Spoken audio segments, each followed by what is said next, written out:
Yeah, I was wrestling for this company called The Crash down in Mexico City, and at some point in my match, a guy gave me a 450 splash where he had stacked me on top of another wrestler. So my body's on top of another guy's body, and then dude comes off the top with a 450.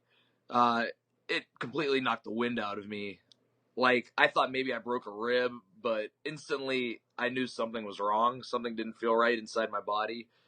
And I finished the match and went to the locker room, waited an hour, started feeling much worse than I initially was, and apparently I was turning white as a ghost, so they called an ambulance for me, and the ambulance took me to the first hospital.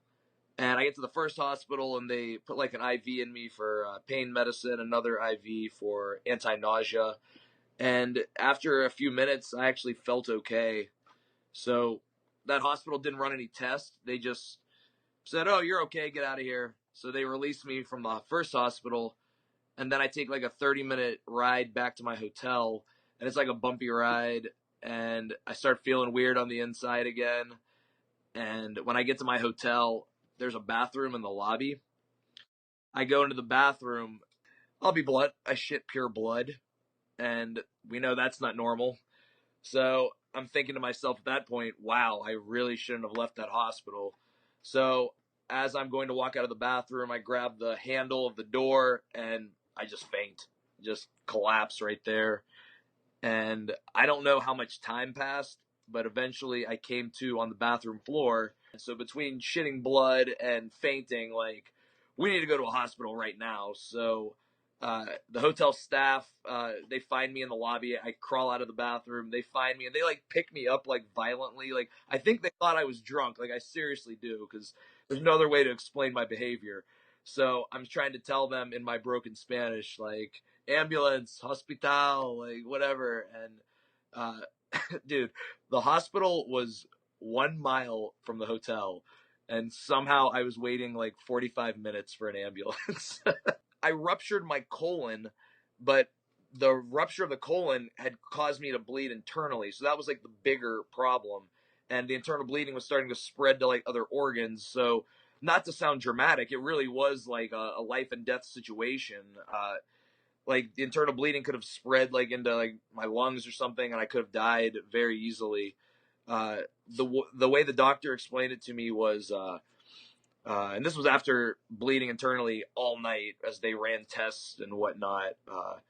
And by the way, internal bleeding, the worst pain I've ever experienced in my life. Like, I think I went into like shock at one point from the pain, but basically the doctor told me, hey man, basically the only way to save your life right now is to cut open your abdomen, ruin your perfect six-pack, and remove the part of your colon that's ruptured and clean the internal bleeding.